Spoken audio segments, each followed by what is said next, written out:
네, 오늘 우리에게 주시는 하나님 말씀은 구약성경 열왕기상 19장 3절에서 18절의 말씀입니다. 열왕기상 19장 3절에서 18절 말씀입니다. 가능하면 여러분의 성경을 가지고 다니시고 또 없으신 분들은 스크린을 같이 참조하면 좋겠습니다. 3절을 제가 먼저 읽겠습니다. 그가 이 형편을 보고 일어나 자기의 생명을 위해 도망하여 유다에 속한 브엘세바에 이르러 자기의 사환을 그곳에 머물게 하고 자기 자신은 광야로 들어가 하룻길쯤 가서 한 로된 나무 아래에 앉아서 자기가 죽기를 원하여 이르되 여호와여 넉넉하오니 지금 내 생명을 거두시옵소서 하는 내 조상들보다 낫지 못하니이다 하고 로뎀나무 아래에 누워 자더니 천사가 그를 어루만지며 그에게 이르되 일어나서 먹으라 하는지라. 본즉 머리맡에 숯불에 구운 떡과 한 병 물이 있더라. 이에 먹고 마시고 다시 여호와의 천사가 또 다시 와서 어루만지며 이르되 일어나 먹으라. 네가 갈 길을 다 가지 못할까 하노라 하는지라. 이에 일어나 먹고 마시고 그 음식물의 음을 의지하여 44일을 거서 하나님의 산 호렙에 이르니라. 엘리야가 그곳 굴에 들어가 거기서 머물더니 여호와의 말씀이 그에게 임하여 이르시되 엘리야야 내가 어찌하여 여기 있느냐. 그가 대답하되 내가 만군의 하나님 여호와께 열심히 유별하오니 이는 이스라엘 자손이 주의 언약을 버리고 주의 제단을 헐며 칼로 주의 손자들을 죽였음이오며 오직 나만 남았거늘 그들이 내 생명을 찾아 빼앗으려 하나이다. 여호와께서 이르시되 너는 나가서 여호와 앞에서 산에 서라 하시더니 여호와께서 지나가시는데 여호와 앞에 크고 강한 바람이 산을 가르고 바위를 부수나 바람 가운데에 여호와께서 계시지 아니하며 바람 후에 지진이 있으나 지진 가운데에도 여호와께서 계시지 아니하며 그 지진 후에 불이 있으니 불 가운데서 여호와께서 계시지 아니하더니 불 위에 세미한 소리가 있는지라. 엘리야가 듣고 겉옷으로 얼굴을 가리고 나가 굴 어귀에 섬에 소리가 그에게 임하여 이르시되 엘리야야 내가 어찌하여 여기 있느냐. 그가 대답하되 내가 만군의 하나님 여호와께 열심히 유별하오니 이는 이스라엘 자손이 주의 언약을 버리고 주의 제단을 헐며 칼로 주의 손자들을 죽였사오며 오직 나만 남았거늘 그들이 내 생명을 찾아 빼앗으려 하나이다. 여호와께서 그에게 이르시되 너는 내 길을 돌이켜 광야를 통하여 다메섹에 가서 이르거든 하사엘에게 기름을 부어 아람의 왕이 되게 하고 너는 또 님시 아들 예후에게 기름을 부어 이스라엘의 왕이 되게 하고 또 아블누몰라 사바시 아들 엘리사에게 기름을 부어 너를 대신하여 선지자가 되게 하라. 하사엘의 칼을 피하는 자를 예후가 죽일 것이요 예후의 칼을 피하는 자를 엘리사가 죽이리라. 그러나 내가 이스라엘 가운데에 7,000명을 남기리니 다 바알에게 무릎을 꿇지 아니하고 다 바알에게 입맞추지 아니한 자니라. 아멘. 네, 오늘 우리 영광교회 예배 오신 여러분들 잘 오셨습니다. 여러분의 귀한 선택이 오늘 하나님의 크신 은혜와 축복을 받는 조건이 되기를 주의 이름으로 축복합니다. 우리 옆 사람을 우리 하나님의 이름으로 능력으로 축복합니다. 하나님이 영원히 당신과 함께 계십니다. 우리 축복하겠습니다. 어린아이에게 진정으로 필요한 것은 엄마의 품이고 엄마가 함께하는 거죠. 아무리 좋은 집이 있어도 아무리 많은 돈이 있어도 엄마가 없으면 그 어린아이는 울 수밖에 없고 절망할 수밖에 없습니다. 어린아이에게는 오직 엄마 한 분이면 되듯이 우리에게도 오직 하나님 한 분이면 이 어려운 세상을 이겨낼 수 있는 줄 믿습니다. 그러므로 하나님이 당신과 영원히 함께 하신다는 이 고백이야말로 우리에게 가장 큰 축복인 줄 믿습니다. 지난주에 이어서 우리 신앙의 열정을 회복하라는 말씀을 나누겠습니다. 지난주 말씀이 기억나시나요? 네, 한 5명만 기억나시는군요. 지난주에 주로 무엇을 바라보며 사셨습니까? 여러분의 주변 환경, 형편을 바라보며 사셨습니까? 아니면 주로 하나님을 바라보며 사셨습니까? 아멘, 할렐루야. 네. 구약의 대표적인 선지자요 기적과 능력의 사람인 엘리야는 대단했던 사역과 신앙의 열정과 열심을 가지고 하나님의 큰 일들을 감당했습니다. 그런데 그 열정과 열심이 사라지지 않을 것 같은 그 능력의 사람이 하루아침에 그 열정과 열심이 사라지고 지쳐 쓰러져 있는 것을 오늘 본문을 통해서 보게 됩니다. 왜 그랬을까요? 그는 하나님의 뜻대로 열심히 사역을 했습니다. 그러나 열심히 사역을 한 후에 자기 생각대로 변화되지 않는 현재의 상황, 현재의 형편을 보면서 그는 번아웃되고 지쳐버리고 쓰러지게 된 것입니다. 엘리야가 받은 하나님의 뜻은 뭐죠? 이스라엘 땅에 있는 우상을 척결하는 일이었어요. 그래서 엘리야는 우상을 섬기는 악한 왕 아합과 왕비 이세벨과 싸우고 그들의 선지자들과 싸워서 당당히 이겼습니다. 승리를 쟁취했습니다. 이제 이 땅의 우상은 다 사라지고 하나님을 배반했던 백성들은 다 하나님께로 돌아올 거라고 생각했습니다. 근데 결과는 어떻게 됐어요? 우상을 섬기는 백성들이 돌아오지 않았고 아합과 이세벨은 여전히 지세가 등등하고 특별히 이세벨은 악한 말을 하면서 엘리야를 죽이겠다고 말을 합니다. 그러자 이 여인의 말 한마디에 그 대단한 엘리야가 급속도로 낙심하고 광야로 도망가서 로뎨 나무 아래 쓰러졌던 것이었다. 이제 여러분들이 알고 있는 내용입니다. 왜 그렇게 되었습니까?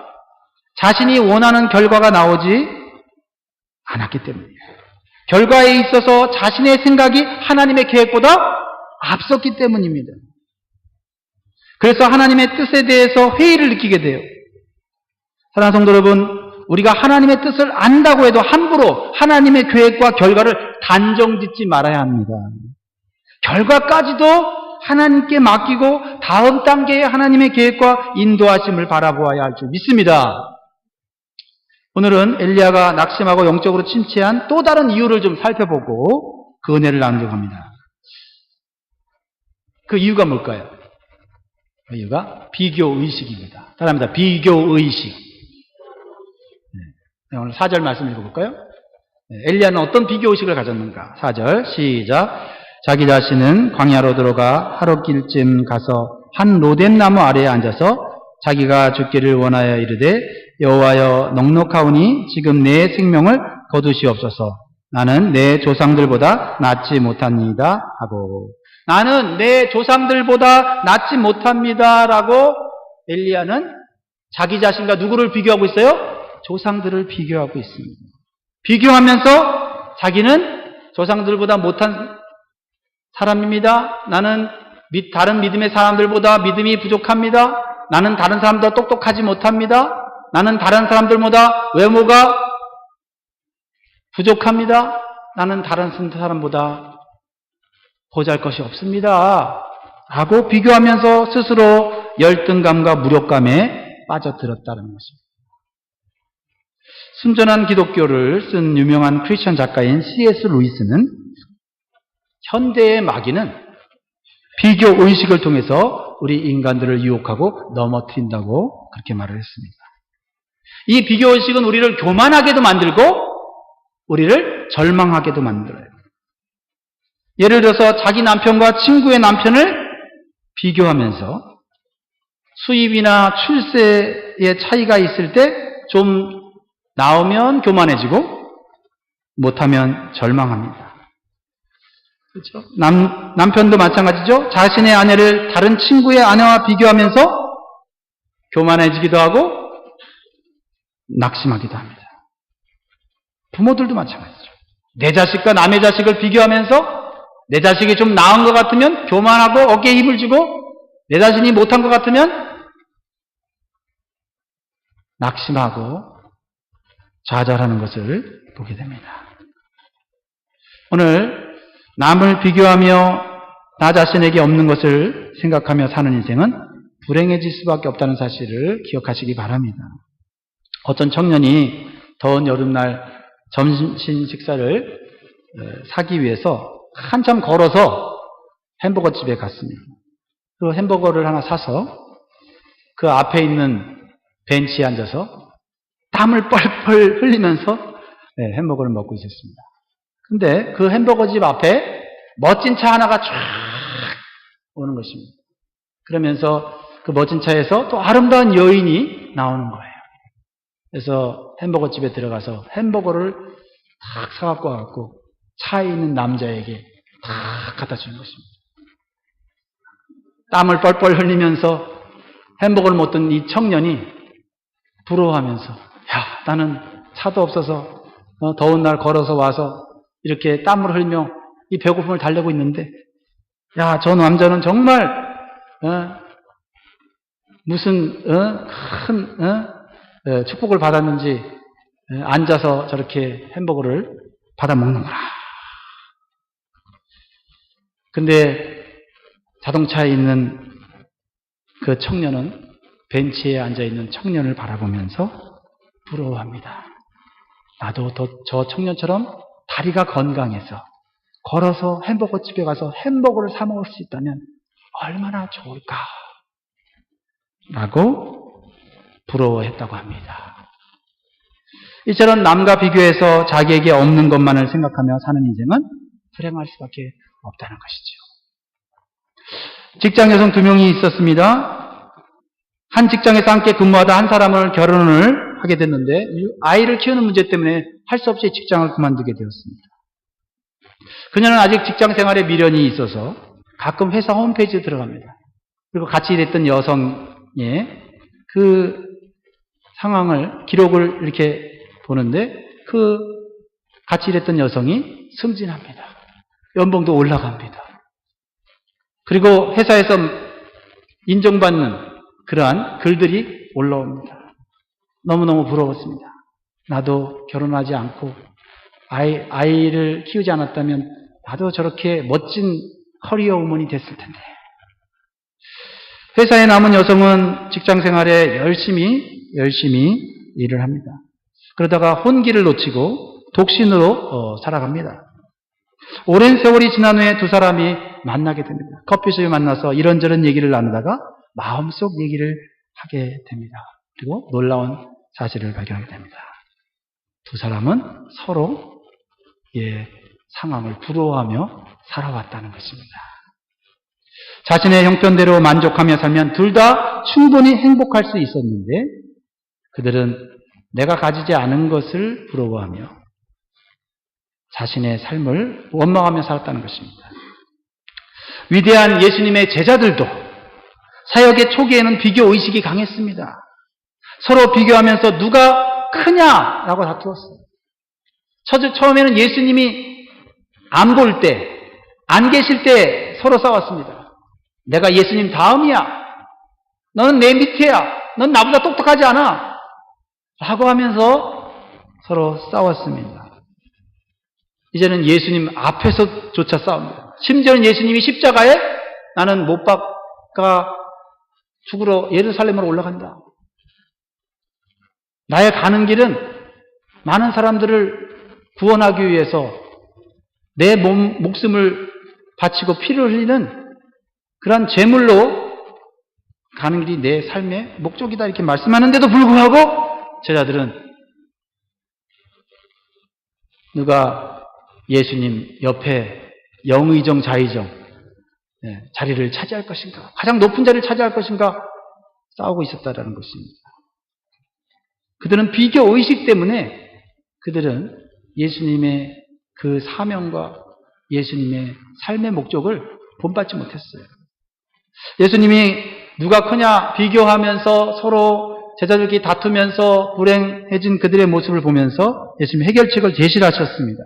마가복음 9장 33절로 35절에 보면 이렇게 나와 있습니다. 가버나움에 이르러 집에 계실새 제자들에게 물으시되 너희가 길에서 서로 토론한 것이 무엇이냐 이르시되.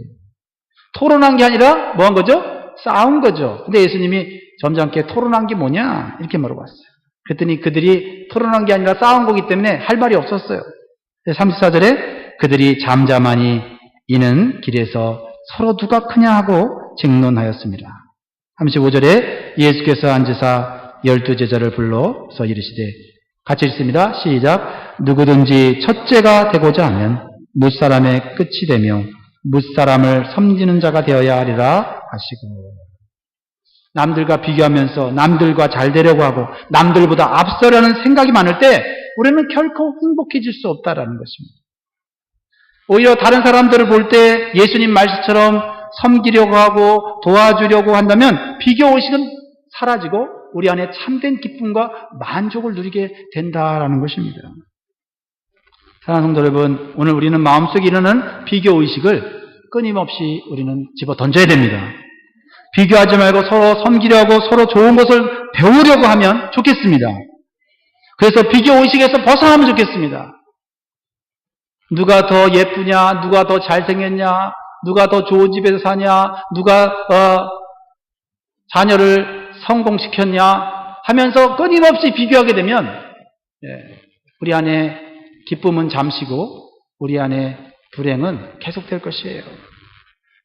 비교의식이 없으면 당당하고 멋진 모습이 됩니다. 비록 소박한 인생이라 할지라도 하나님 안에서 아름다운 삶을 살 수가 있습니다. 현재 하나님께서 나에게 주신 길, 나에게 맡겨주신 일들을 소중히 여기며 살아간다면 우리는 천국 갈 때까지 계속해서 행복한 삶을 살아갈 줄 믿는 것입니다. 그러면 비교의식을 가진 엘리야가 경험하는 또 다른 감정은 뭘까요? 보통 비교의식에 사로잡힌 사람은 외로움과 고독을 느끼게 돼 있어요. 나는 저 사람보다 능력이 부족하고, 난 저 사람보다 외모가 부족하고, 저 사람보다 나는 가진 것이 없다라고 생각합니다. 끊임없이 비교하면서 자기 자신을 열등감에 사로잡히게 할 때 결국 외로워져요. 사람들이 하는 얘기가 다 나 욕하는 것 같고, 사람들이 하는 얘기가 나 못났다고 하는 얘기처럼 들리는 거죠. 오늘 엘리야도 외로움을 느꼈어요. 우리 열왕기상 19장 10절 같이 한번 읽어볼까요? 시작. 그가 대답하되 내가 만군의 하나님 여호와께 열심히 유별하오니 이는 이스라엘 자손이 주의 언약을 버리고 주의 제단을 헐며 칼로 주의 선지자들을 죽였음이오며 오직 나만 남았거늘 그들이 내 생명을 찾아 빼앗으려 하나이다. 비교의식에 사로잡혔던 이 엘리야는 나만 지금 혼자 남았다라고 하면서 절망하고 있고 열등감에 사로잡혀 있습니다.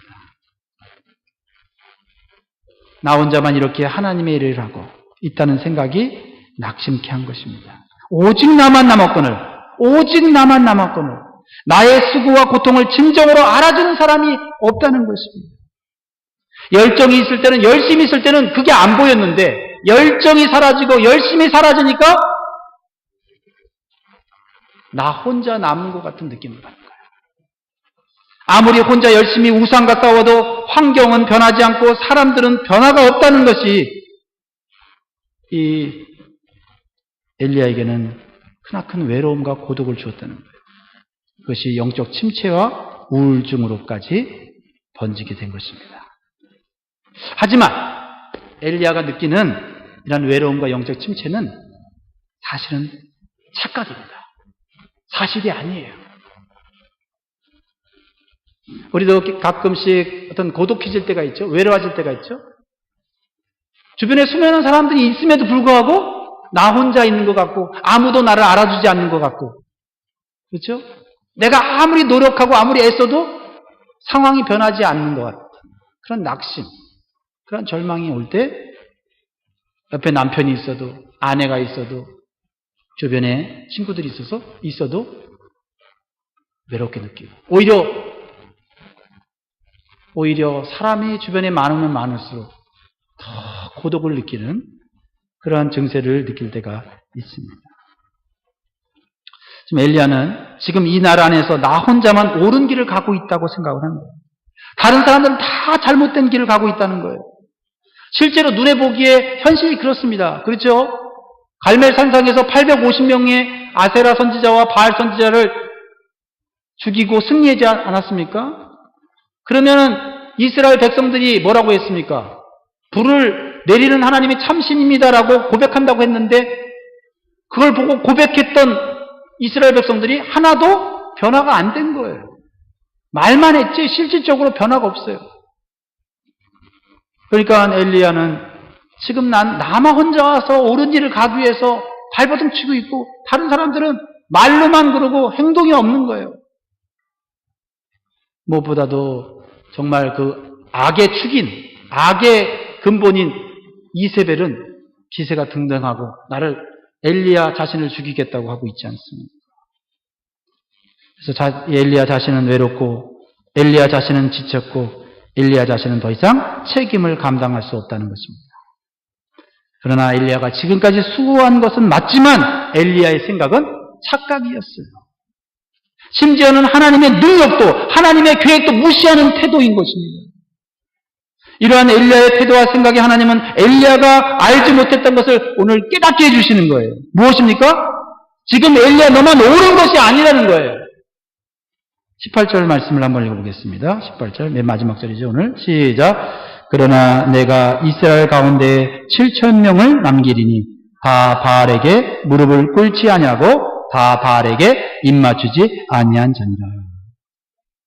비록 엘리야처럼 유명한 이름을 가진 사람들은 아니에요. 엘리야처럼 대단한 능력을 가진 사람은 아니지만은 이름 없는 믿음의 사람들 7,000명이 하나님의 일을 위하여 하나님의 뜻을 위하여 이곳저곳에서 지금 일하고 있다는 거예요. 엘리야는 그걸 못 본 겁니다. 하나님께서 그들을 남겨두신 거예요. 하나님이 그렇게 엘리야 하나 붙잡고 일하시는 거 아닙니다.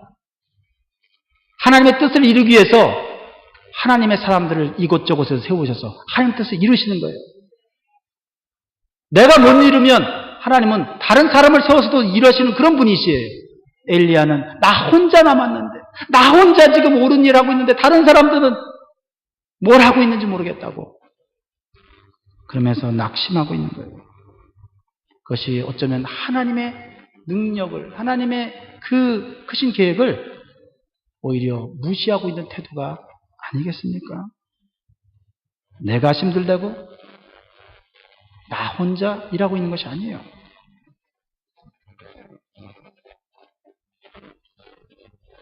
하나님은 나뿐만 아니라 다른 사람들도 하나님의 뜻대로 하나님의 섭리대로 여전히 사용하고 계세요. 비록 세상은 악이 가득하고 세상은 재난이 가득 찼지만 그 안에 하나님의 선하심이 하나님의 공의로우심이 하나님의 놀라운 능력이 여전히 나타나고 있다는 거예요. 그것은 예수 그리스도가 재림하실 때 완성될 거예요. 우리는 나에게 맡겨주신 작은 일을 그 일에 충성하면 되는 거죠. 물론 우리가 그 충성된 일들을 하다가 지칠 수도 있고 넘어질 수도 있고 시험이 될 수도 있습니다. 그러나 나 혼자만 옳고 나 혼자만 일을 하고 있다고 하는 것은 착각이에요. 내가 알고 있는 하나님이 전부가 아니라는 거죠. 내가 알고 있는 하나님은 지극히 적은 부분이라는 사실을 인정할 때 우리는 하나님에 대한 믿음과 신뢰가 커져요. 그러면 우리의 삶에 두려움과 불안과 근심도 걱정도 많이 사라집니다. 그러므로 우리는 하나님에 대해서 더 알면 알수록 우리는 덜 지치고 덜 실망하고 덜 걱정하게 되는 거예요. 엘리야는 그 누구보다 하나님을 잘 알았고 누구보다 더 하나님의 많은 능력과 기적을 행했음에도 불구하고 엘리야가 하나님을 다 아는 것은 아니었다. 사랑하는 성도 여러분, 우리는 주님의 일을 할 때 나 혼자 옳은 일을 하고 있다는 생각을 착각을 버려야 합니다. 외롭게 나 혼자 일하고 있다는 생각도 버려야 합니다. 나 혼자만 힘들다는 생각을 버려야 합니다. 적어도 하나님이 함께 계십니다. 물론 사람들이 나와 함께 하지 않을 수도 있고 도와주지 않을 수도 있지만 적어도 그 모든 사람들을 능가하는 하나님이 나와 함께 계시다는 확신을 갖게 되면 우리는 다시 일어설 수 있어요. 하나님은 내가 생각하는 것보다 다양한 방법으로 다양한 사람들을 통해 하나님의 일을 성취하시는 거죠. 엘리야는 이 놀라운 사실을 깨달을 때까지 그의 믿음은 흔들렸고 그의 마음과 몸은 지쳐 있었습니다. 하지만 빼로 스페니시예요. 사랑과 하나님, 은혜의 하나님은 탈진과 외로움과 영적 침체를 경험하고 있는 엘리야를 책망하지 않으셨어요. 하나님은 그의 수고와 희생을 잘 알고 계셨어요. 비교의식과 외로움 속에서 죽기를 구하는 엘리야를 서서히 회복시켜 주셨어요. 이게 하나님의 놀라운 자비와 긍휼이에요. 하나님은 어떻게 회복시키십니까? 첫 번째는 하나님은 엘리야를 어루만져 주세요. 자, 5절 한번 읽어볼까요? 5절. 오늘 본문 5절. 시작. 로덴 나무 아래에 누워 자더니 천사가 그를 어루만지며 그에게 이르되 일어나서 먹으라 하는지라. 하나님은 로덴 나무 아래 지쳐서 잠든 엘리야를 불쌍히 여기셨어요. 메마른 광야에 가서 혼자 외롭게 있는 엘리야를 내버려 두지 않고 하나님의 심부름꾼인 누구? 천사를 보내셔서 그를 어루만지게 하신 거예요. 이 어루만짐은 실제적으로 몸을 터치하는 겁니다. 이 몸을 터치하는데 어떠한 책망도 어떠한 지적도 하지 않고 그저 한없이 위로하고 격려하는 거예요. 그동안 수고 많았어. 지금까지 잘했잖아. 그래, 좀 쉬어라 하면서 터치하신 거예요. 어루만져 주시는 거예요. 그때의 느낌이 어땠을까요? 제가 설교 준비하면서 좀 이렇게 상상을 해봤어요. 천사가 어루만지는 순간 잠결이지만은 따뜻했을 것 같아요.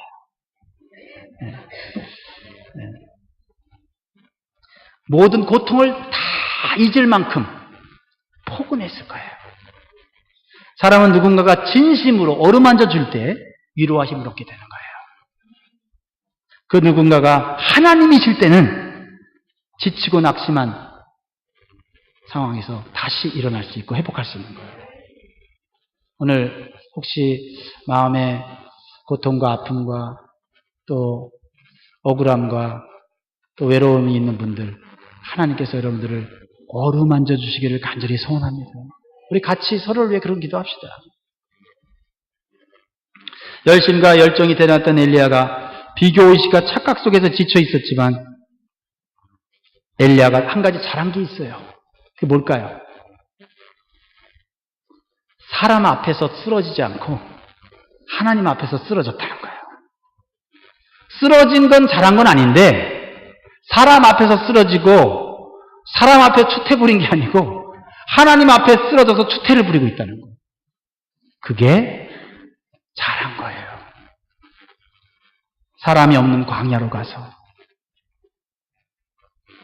하나님 앞에 쓰러져 온갖 불평과 불만을 쏟아내고 있어요. 제가 성경 공부할 때 제가 이런 말을 하니까 누가 이런 말을 합니다. 목사님, 엘리야가 나무 밑에 쓰러졌지 언제 하나님 밑에 쓰러졌습니까? 콕 집어서 말해요. 제가 그 말이 그 말이라고. 그냥 농담식으로 얘기를 했었는데 나무 밑에 쓰러졌다는 거, 로뎀나무 안에 쓰러졌다는 거, 하나님 앞에 쓰러졌다는 거고 그것은 하나님 앞에 기도했다는 거 아니겠어요? 그렇죠? 그 기도가 믿음의 기도, 막 사명의 기도, 뭐 하나님을 위해서 정말 앞으로 열심히 살겠다는 결단의 기도는 아니었지만 온통 불만과 비교의식과 착각으로 가득 찬 기도였지만 하나님은 그 기도를 들으시고 찾아오시고 위로하셨다는 거예요. 사람 앞에 쓰러져서 온갖 할 말 못할 말 다 하고 나면 속은 시원할지는 모르지만 나중에 다 그게 다 나한테 해가 되는 거예요. 하나님 앞에 나와서 눈물로 부르짖음으로 쓰러져 기도할 수 있기를 원합니다. 두 번째, 하나님은 엘리야에게 음식을 주셨어요. 음식. 6절 말씀 읽어볼까요? 6절 시작. 본즉 머리맡에 숯불에 구운 떡과 한 병 물이 있더라. 이에 먹고 마시고 다시 누웠더니. 광야에서 음식을 어떻게 구합니까? 하룻길을 갔고, 그렇죠? 그리고 지쳐서 쓰러졌는데 일어나서 음식을 찾을 힘도 에너지도 없고 음식을 만들 재료도 없어요. 근데 하나님께서는 천사를 통해 엘리야가 잠자는 동안에 잘 요리된 세트 메뉴를 주셨어요. 네? 그 맛이 어땠을까요? 천사가 셰프가 돼서 숯불에 구웠으니 그 냄새가 기가 막혔을 것 같아요.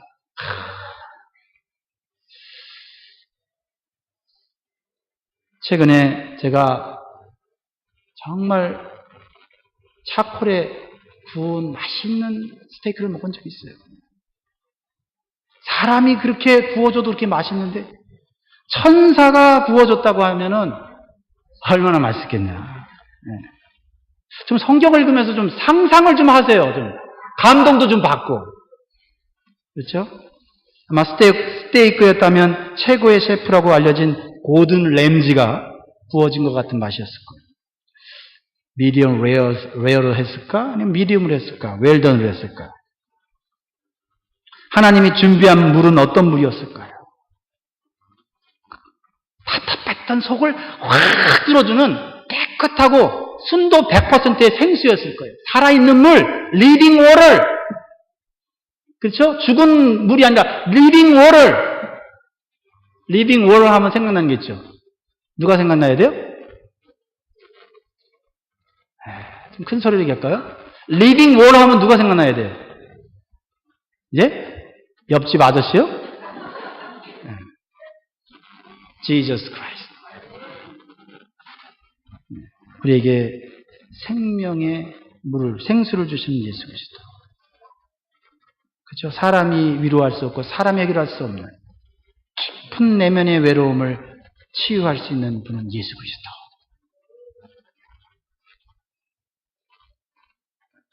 하나님은 육신의 양식과 휴식을 결코 무시하지 않으세요. 때때로 우리가 하나님의 일을 하는 우리들, 또 세상에서 일을 하고 또 가정을 또 세워나가는 우리 어른들, 자식을 키우기 위해서 힘쓰는 우리 부모들, 육신의 양식과 휴식이 필요할 때가 있어요. 그런 몸의 에너지와 지침이 있을 때 우리는 번아웃되고 우리의 믿음도 영향을 받을 수 있어요. 하나님은 그래서 지쳐있는 이 엘리야에게 숯불로 구운 떡 그리고 물을 제공하셨다라는 것입니다. 한 번이 아니고 계속해서 제공하는 것을 보게 돼요. 하나님은 천사와 같은 사람들을 우리에게 보내셔서 우리에게 위로와 힘을 주시는 줄 믿습니다. 그렇다면 우리가 하나님의 감동을 받아 천사가 돼서 다른 사람을 대접할 수는 없을까요? 없을까요? Why not? 네. 나도 그런 하나님의 감동을 받은 사람으로 인해서 내가 격려받고 위로받는 식사를 먹은 적이 있잖아요. 그렇다면 우리도 정말 귀한 사람인데, 귀한 사명을 감당하는 사람인데 지쳐 있고 탈진해 있고 무기력해졌을 때 우리가 천사처럼 가서 식사 한번 대접하면서 위로하고 격려한다면 우리는 더 아름다운 공동체를 만들어갈 수 있을 거예요.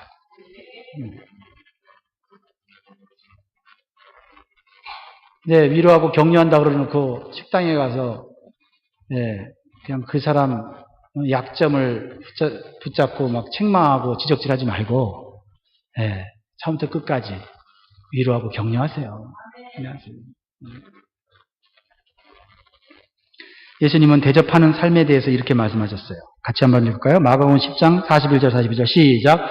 선지자의 이름으로 선지자를 영접하는 자는 선지자의 상을 받을 것이요 의인의 이름으로 의인을 영접하는 자는 의인의 상을 받을 것이요 또 누구든지 제자의 이름으로 이 작은 자 중 하나에게 냉수한 것이라도 주는 자는 내가 진실로 너에게 이르노니 그 사람이 결단코 상을 잃지 아니라 하시니라. 네, 외롭고 쓸쓸한 사람에게도 하지만 하나님의 사명을 감당하는 하나님의 사람들에게도 그렇게 하세요. 여러분, 특별히 우리 평신도 리더들, 소그룹 리더들, 교사들, 그렇죠? 참 너무 귀해요, 우리 교회. 목자, 목녀들, 그분들은 섬기기만 해야 됩니까? 그렇죠? 여러분들이 1년에 한두 번 정도 대접할 수 있잖아요. 거기에 하나님의 은혜와 상이 있는 줄 믿습니다. 세 번째로는 하나님은 엘리야에게 새로운 하나님의 말씀을 주십니다. 하나님은 탈진한 엘리야를 여러 차례 어루만지시고 음식을 제공해 주셨어요.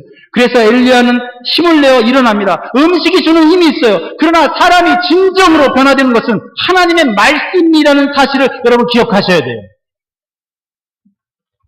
어루만지도 필요하고 음식도 필요하지만 진정으로 그 마음, 심령, 그 영을 변화시키는 건 하나님의 말씀이에요.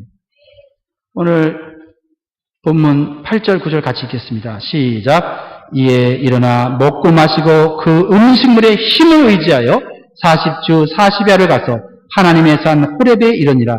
엘리야가 그 곳 구리에 들어가 거기서 머물더니 여호와의 말씀이 그에게 임하여 이르시되 엘리야야 내가 어찌하여 여기 있느냐. 엘리야는 음식의 힘을 이용하여 의지해서 40주야를 걸어서 하나님의 산 호렙에 이르게 돼요. 그는 그곳에서 하나님의 뜻을 다시 확인하고 싶었던 거예요. 기도하고 싶었던 거예요. 하지만 엘리야는 동굴 속에 다시 들어가 숨어 지낼 수밖에 없어요. 대인 공포증 생겼어요. 사람을 다시 보기가 두려운 거예요. 엘리야는 하나님이 자신을 통해 수많은 기적과 능력을 행하셨는데 아합 정권과 우상 척결을 끝내지 못했는지, 왜 하나님은 자신을 통해 끝나게 하지 못했는지 궁금했을 거예요. 하나님께서는 엘리야를 동굴 밖으로 나오라고 말씀하셨어요. 그리고 하나님의 능력을 보여주십니다. 그리고 엘리야에게 진정으로 사람이 변화되는 것이 무엇인지를 하나님은 가르쳐주기를 원했어요. 11절 12절이에요. 같이 읽습니다. 시작. 여호와께서 이르시되 너는 나가서 여호와 앞에서 산에 서라 하시더니 여호와께서 지나가시는데 여호와 앞에 크고 강한 바람이 산을 가르고 바위를 부수나 바람 가운데에 여호와께서 계시지 아니하며 바람 후에 지진이 있으나 지진 가운데도 여호와께서 계시지 아니하며 또 지진 후에 불이 있으니 불 가운데에도 여호와께서 계시지 아니하더니 불 후에 세미한 소리가 있는지라. 동굴 앞에 선 엘리야에게 하나님은 바위를 부서뜨릴 만한 크고 강한 바람을 보여주셨어요. 아, 하나님이 저 강력한 바람 속에 있구나. 근데 하나님 계시지 않았어요. 땅이 갈라지는 지진이 일어났습니다. 이야, 땅을 갈라지게 하는 하나님의 능력이 이곳에 있구나. 하나님이 거기도 계시지 않았어요. 잠시 후에 불이 일어났어요. 자기가 갈멜산에서 기도해서 내린 그 불로 인해서 재물이 다 타고 그걸로 인해서 자기는 능력의 사람, 기적의 사람이 됐어요. 그런데 오늘 그 불 속에 하나님이 계시지 않은 거예요. 무엇을 교훈하려고 하시는 것입니까? 지금까지 엘리야는 많은 기적을 행하면서 하나님의 사역을 감당했어요. 그러나 그 기적이 사람들을 진정으로 변화시키지 못했다는 겁니다. 기적은 사람들을 놀라게 하고 감동시킬 수 있지만 진정한 변화는 마음속 깊이 들어가는 세미한 소리, 즉 주님의 하나님의 말씀이라는 사실이에요. 여러분, 결국 여러분이 말씀 붙잡고 일어서지 않으면 또 금방 쓰러집니다. 누구 때문에 쓰러지고, 누구 말 때문에 넘어지고, 환경 때문에 넘어지는 거예요. 근데 말씀을 제대로 마음속에 간직한 자는요, 어떤 환경 가운데서도 그 말씀 의지해서 일어나는 거예요. 하나님은 오직 하나님의 말씀과 함께 진정한 삶의 변화를 일으키신다는 겁니다. 말씀을 맺고자 합니다. 사랑하는 성도 여러분, 우리의 삶에 기도의 응답도 필요하고 환경을 변화시키는 기적도 필요합니다. 하지만 이제는 다른 사람과 비교하는 비교의식의 동굴에서 나와서 먼저 하나님 앞에 무릎을 꿇어야 돼요. 이제 내가 알고 있는 하나님이 전부라는 착각의 동굴에서 나와서 하나님의 음성을 듣는 시간을 가져야 돼요. 그럴 때 진정한 기적은 마음과 영의 치유와 변화가 일어나는 줄 믿습니다. 말이 많다는 것은 아직 그 마음속에 하나님 말씀이 역사하고 있지 않다는 거예요. 하나님 말씀은 한마디면 되는 거예요. 오늘 같이 찬양하고 기도하면서 오늘 여러분 새로워지면 좋겠어요. 기적 좋습니다. 기적에 여러분 중독되지 않기를 원해요. 기적에 중독되지 마세요. 오직 하나님 말씀만 중독되세요. 나 약해 있을 때에도 주님은 함께 계시고 나 소망이 있을 때에도 주님이 내게 오시네. 찬양 드리면서 주님이 여러분을 터치해 주시고 주님이 여러분에게 또 세미한 음성을 들려주시길 원합니다.